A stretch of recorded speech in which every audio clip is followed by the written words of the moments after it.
I've been a dogging now, I've been a dogging. And so, need to look for blood, simple. Yeah, no. I mean, I don't remember what day it was, but I mean, I can remember I was sitting right up there whenever it showed up. Yeah. They are way smarter than we are when it comes to hunting. I mean, there is no gather up and eat lunch, and you know, he gonna stay there. My God, we gonna root him out.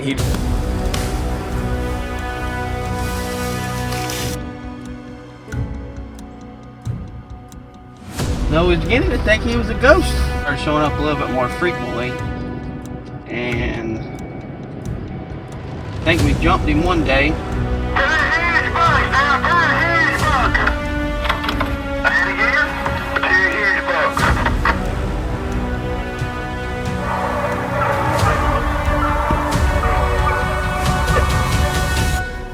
But that's what we after right there. Golly.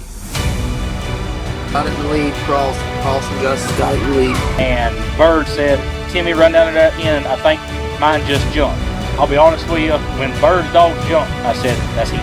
He's right here somewhere. He's done shook the one. It wasn't a bigger buck. I'm just trying to cover everywhere I could. Daddy said, I think they're banned right here, Freddie. They sound like they're banned. And Freddie said, they were not moving. And then about that time, Bird said, yeah, they're blatant. We put it to the end. Thank God. Like I said, we was after him for fun. I was honestly about tired of hunting him, but it all worked out in the end. Let's tell the story of buck we call High Five.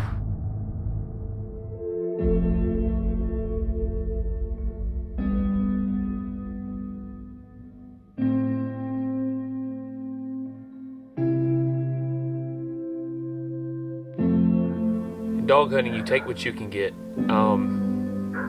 It's a cat and mouse chase, but it's also, you know, there's so many different people hunting at the same time, and there's 350 members in this club, and so it's not easy. I mean, it's a constant grind. It's a constant, you know, is the deer still there? Is the deer still alive? What's he doing? Did another crew kill him? Where's he at? Where's he living? Did another crew run him out of the country?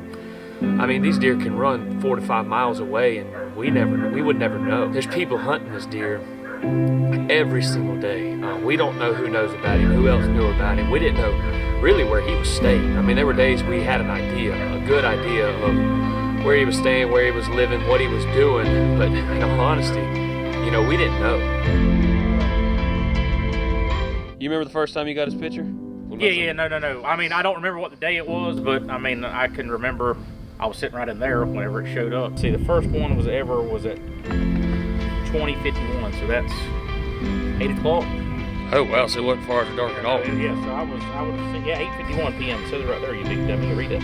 So it was 8:51. I'm not gonna fool you guys, I've not been doing this my entire life. I've been raised where I've done it, you know, here and there. Generations before me, my dad grew up doing it his whole life until he's about, you know, later on in life. My grandpa did it his entire life. That was just the tradition that we grew up doing, you know. So, joining this crew, I joined them in Thanksgiving, and one of the first things I remember them talking about was this giant deer they had on camera. And at the time, there wasn't any pictures that had surfaced. I mean, it kind of been laid low of, you know, what the deer looked like, who the deer was, and where he was at.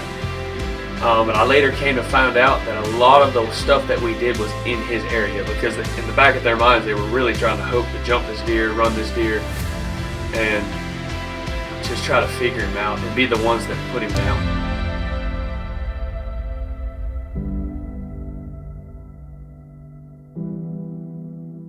The way dog hunting works is you get up early, you get up before daylight, you ride the roads. Roads split these blocks. There's big blocks, there's little blocks. So you check the road for tracks, and you can't tell if it's a buck or doe track, but you have a pretty good idea based on the size. Based on the way it lays in the ground, if it's top heavy, it's front heavy, rounded toes, crooked toe. Dylan likes to call a crooked toe a buck every time. Hasn't worked for us, but that's what he says, so I take his word for it. He's pretty good about that stuff. And with deer down there being mainly nocturnal, moving a lot at nighttime, with just deer in general, you know, moving better at nighttime, it's the best time to find fresh tracks. So you go down, you look at these roads, you try to like, you know, narrow down a certain area you want to run that day, and you mark each big track that you find. And so when it comes back to daylight, you put your track dogs on it, your scent dogs on it, and you try to jump the deer that laid the track down. The issue that we dealt with in this club is there's 350 members. And yes, there's 80,000 acres, I believe, but with 350 members, that's a lot of different trucks, that's a lot of dogs, that's a lot of days that this deer could possibly be killed. It's a lot of days this deer was hunted. We had no idea of who was hunting him, who all knew about him, how many people knew about him, when he was being hunted, or where he was at. I mean, we had days where we believed we knew where he was and we had an idea after really dissecting the map and really trying to figure out, you know, we got a picture here, we got a picture there. But truly and honestly, we never really knew where this deer was or where he was staying or what was going on. And that's why, you know, you take what you can get in the dog hunting world. Yeah, you try to kill the biggest buck. Yeah, you try to pin down, you know, for instance, high five, you try to pin down this deer, but if you're running a buck, you're running a legal deer, you don't pull your dogs off of it just because it's not the buck you're looking for. You kill it. You go after it. And that's what we did.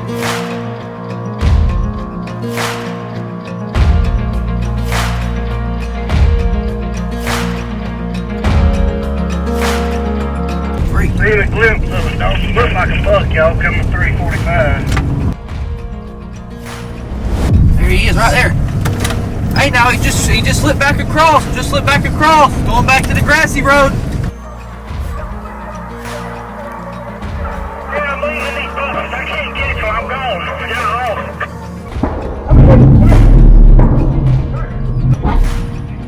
Shooting at him again. Hopefully I got him.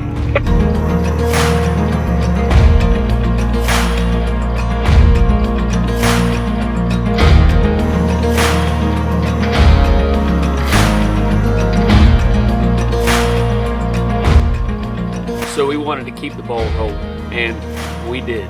You know, after Noah's buck, we didn't want to stop there. So we kept on that day and pretty much dedicated every weekend after that for this specific deer. We ran a ton of deer. We didn't stop. We didn't want to stop. We didn't want to take the chance of somebody else catching up to this deer. So for the next 3 or 4 weekends, that's exactly what we did.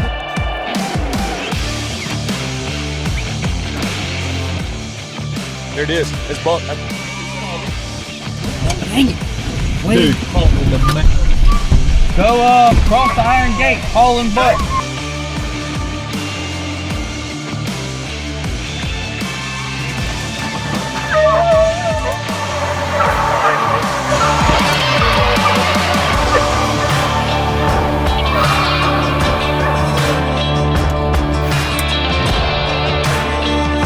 I'm trying to blow it down.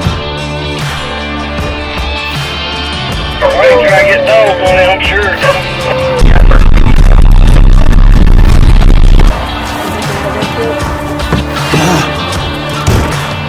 I want a yearling.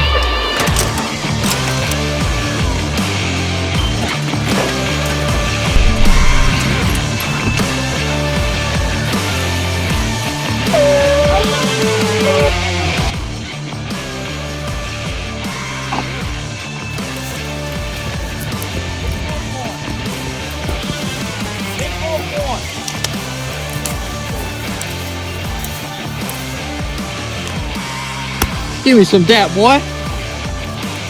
Talk to him, Timmy. Talk to him, Timmy. Do it again. Hit it again. 4 legs down. Gets him a deer. It gets around Christmas time, and Dylan comes to me. He's like, "Hey, brother, hey, Bubba, if you can get off, I don't know what you have. I know it's Christmas, but if you can get off, I need you to come hunt with us because Big Fred, who is Dylan's dad, he said Big Fred thinks he knows where he's living." It's been insane. I didn't know there was that many deer that lived in that block. So the buck is apparently staying in that pond. And see, the problem is there's no way to get through. You got that, all those. Oh, unless he comes one way or another, it's going to be a lot of back and forth. And it's not like you're close either. Heck no, So dog, you got to go all the way around. So if we jump him and he goes south here, we'd have to go all the way back down, come all the way back down this road, hopefully beat him that one. If not, come all the way back, and hope you don't cross that road. And that was what he would do too, is every time y'all jump him, he'd just go straight to state. Yep. And those blocks were so big, if you didn't have a big enough crew or enough trucks, or have somebody way ahead, you weren't gonna beat him there. So we ran that creek all day long. So once it gets past a little bit, you know, mid-morning, around lunchtime, later in the afternoon, you don't really track hunt as much as you do. You mainly just cast dogs into a really good trail or decently fresh sign that you think is fresh. And you just hope that the deer are bedded down the block. So they spend their day bedded down near creeks, near swamps, because we went through a terrible drought this year. Hope you sitting there. Sucker, you gonna beat me? He's on fire. Dang it.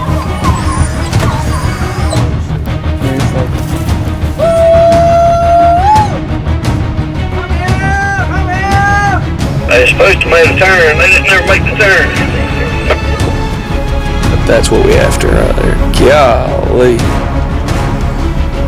What you think, AP? Stay hard. And a dumper right here. I love it. Cross and cross and cross.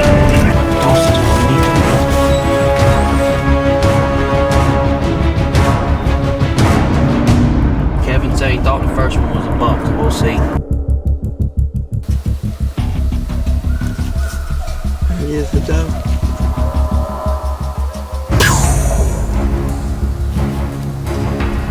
You kidding me? You gotta be freaking kidding me. Keep coming here, Fred. It's gonna be a doe to yearling. There you go, deal.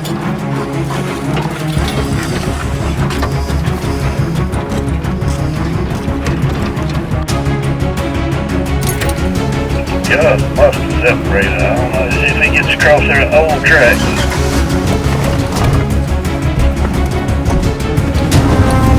Going to the miss a lot hole. Got a race there, got a race there, and a race there. One of these has gotta be a bull. You would think. Two big does could be what we started on. Don't know what the other three races are, whatever we got going on. Really don't know. This is all there. The holes, boomer, blue, rooster. It is. And shorty. And man.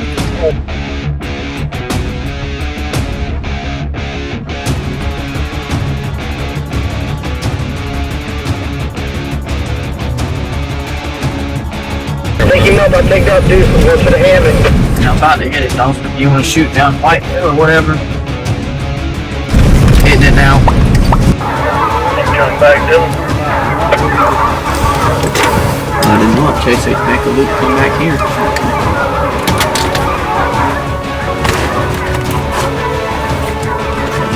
Baby in action now. Here it comes.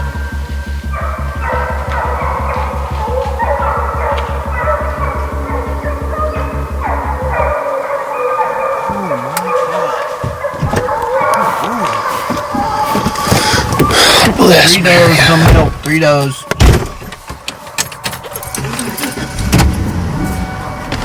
Boy, we can get lucky on some film with some does, can't we? No doubt. Golly. None of them can be a bug. Call that a bit of bug.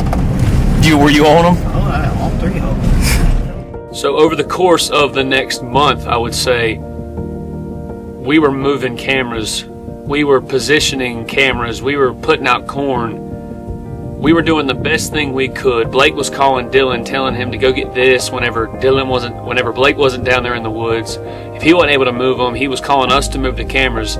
We were doing our very best to try to find where this deer was living, and had zero luck doing so. Let's see, the first one was at 2051, so that's 8 o'clock. I did not realize that we was after it for a whole month. I mean, just Was shy it of a really? month, yes. The first camera I ever had on him, I put there, and he just showed up out of the blue. Never knew he was even there. We was running dry on bucks. I've got like 9 cameras. I had all of them down there and all that sort of stuff. We'd run out of bucks. Well, actually, the one that Noah killed we had him and all that sort of stuff. After we killed him, I'd kind of run short and all that sort of stuff. Was bringing some more, trying to get them close to the house and all that sort of stuff where it wasn't as far, and put one out. I had it there for probably a week or two, probably 2 weeks, get it closer to 2 weeks. Never had a picture of him. Like I said, he just showed up that evening. I was like, holy crap, where did he come from? Yeah. Just like I said, I had that one camera there of him and realized, well, I need to concentrate on him. We really want to kill him. He's a good buck and all that sort of stuff, especially down there. Started putting out corn. We probably hunted him for, well, we was after him for right at a month. So probably 2.5 weeks into it, trying to run him 2 or 3 different times. Couldn't ever jump him for sure that we knew it was him and never seen him and all that sort of stuff. I said, to heck with this. I went and pulled a bunch more cameras. So I ended up having 1, 2, 3, 4. I moved 4 cameras in there. So I had 4 cameras all in the area right there. He still only showed up in one place. All I ever had him really was in one place. It was still on that one camera. I had some just to the north, just to the south, and just to the east of him. Just trying to see if maybe when he left there, if I could have him somewhere else, trying to pinpoint where he was at. Never did. He only showed up at that one place, and then finally after that time that I was telling you about, we were actually put on him there at 5. He was there at 5:17, I think was the last picture I had of him. We put on him that morning. He never showed back up. I was like, crap, he's gone. Done running out. He's gone. He's done. You could tell he was poor. He was heated up in there and all that sort of stuff. The one time that we run him before that, he was gone for like 2 days. He didn't show back up, and then he did. And so once he didn't show back up that time, I said, well, I feel like we jumped him. Probably going to be a couple of days and he won't show up. Well, it was like a week, and he never showed back up. I said, crap, he's going right over there. Somebody might have killed him. He got in water management. Somebody killed him over there. 100 different things could have happened. I said, well, I ain't to tell him what happened to him. He's down there. So anyhow, he showed back up. Seems like he showed back up one time after that, and we went over and tried him. Didn't get him that day, and I said, he's still there somewhere. I went deeper in the creek. Finally found a good little trail in there that looked like he headed into the creek. Put some corn out there, and he showed up that night. And after that, I had put that camera there that night. He showed up that night, and we went there the next day, tried to jump him. I put dogs in there, and so we was actually fixing to leave. Had just caught a bunch of dogs, and was leaving, and Bird said, Timmy, run down to that end. I think mine just jumped. Timmy run down there, and he says, yeah, they jumped. And I was all the way around there at the road where I had on the camera, where I had the camera at on him. Freddie was already up there on that one, and I said, well, I've spent all crap a year here on it. I'll go up there with him. So I went up the road with Freddie. They got pretty close in there to Freddie. Freddie put some more dogs to it. I'll be honest with you. When Bird's dogs jumped, I said, that's him. I had a feeling that it was going to be him, that just based off where they jumped him at and all that sort of stuff. Freddie put some dogs to him. When Freddie's dogs got there, they never really run. I mean, they were just more or less following him. They never really could fire underneath him and all that sort of stuff. And come up to me, come up real close to me, turned, and went back across the creek, went to 90 on the rat stand. Jerry and Dawson was there, I know. They run up close to them, and I heard Freddie go on the radio, says that he's shooting him around there.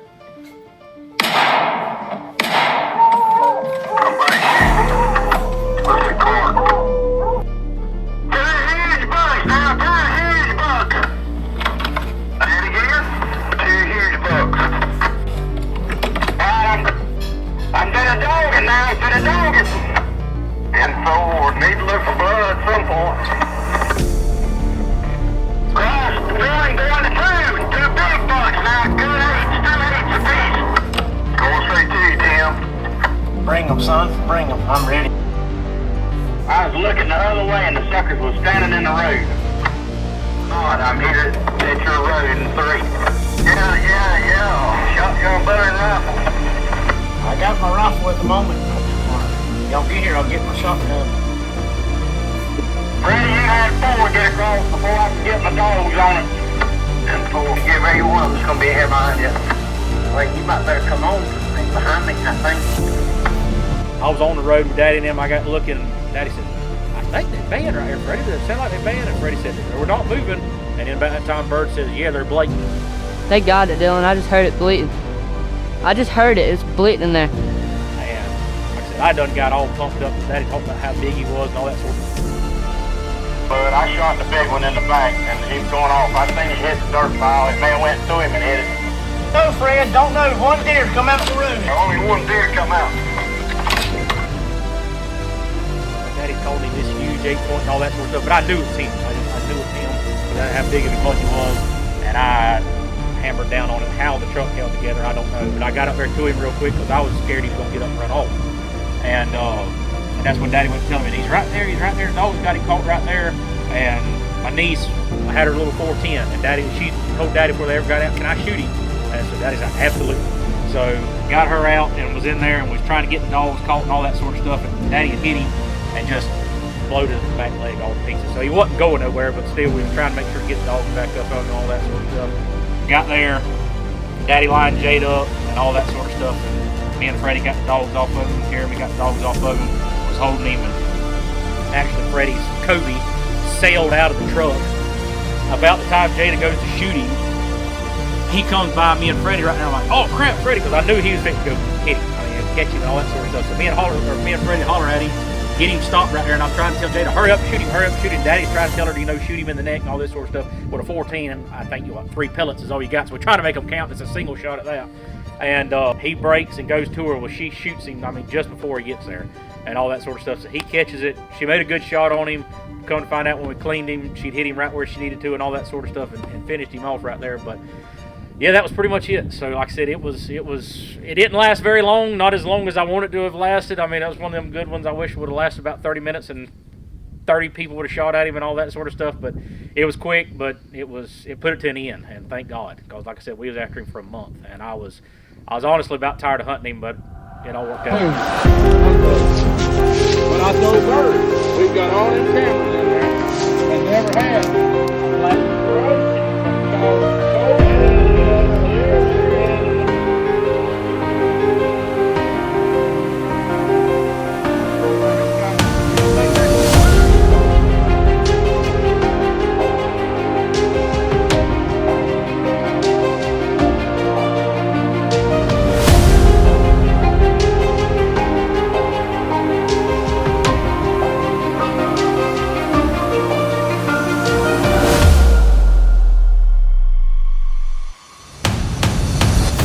And there's a lot of people that hunts different, all that sort of stuff, and whatever, you pay your dues, you hunt however you want to hunt. If you have a good time, that's all that really matters in the end and all that.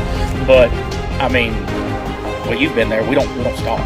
No, as that's soon what as makes it daylight fun. cracks, Yeah, we got something going. And granted, I hadn't had many sundowners this year and all that, not nearly as like, because we always got scrap we need to come home and do and all that sort of stuff. But I mean, there is no gather up and eat lunch and all that sort of and all that. That's fine, great. I crowd for them, enjoy it and all that sort of stuff. But we get business done. Get you a pack of crackers out and eat them. Dude, most folks don't hunt like us. No. I said, like him, we was after him for a month. And granted, there was a couple days we went and did some other stuff and all that. But for right at a month, we stayed right there in the same place and just rooted him out. And I done got pissed off at him. And I was like, no kidding. I'm going to find you and kill you or, and all that sort of stuff. So we just sat there, and that's what I told him. Dude, most people don't hunt like that. No. They might have one on camera, they're hunting for 2 or 3 days or something like that. They get lucky. Maybe they'll get lucky, maybe run him or something along those lines. And they're like, man, I'm tired of hunting him. He's going to stay there, right? God, we're going to root him out. He dangerous. It's an endless amount of possibilities the way that you can harvest these animals, and so that's the special part of it. It's so high intense and it's so fast paced and it's so thrilling that it doesn't matter if you're the one that kills it. And that's what I love about just dog hunting in general. And this crew is just a great example of coming together and enjoying the deer and the fellowship and what the hunting and what the hunting industry is about. It's the fellowship of bringing everyone together for the enjoyment of an animal that God created, and that's what we were able to do with this animal. For Clark to put the shot down on it, and for Jada to go in later and complete her wish that she wanted to put the last shot in him while he was still alive, is just a memory that we'll never forget. And I'm so glad we're able to have this story documented to be able to share with everybody, because it is a special, special deer and a special story that I'm sure we'll have more, but each one is unique in their own, and it couldn't happen to any better people. I promise you that.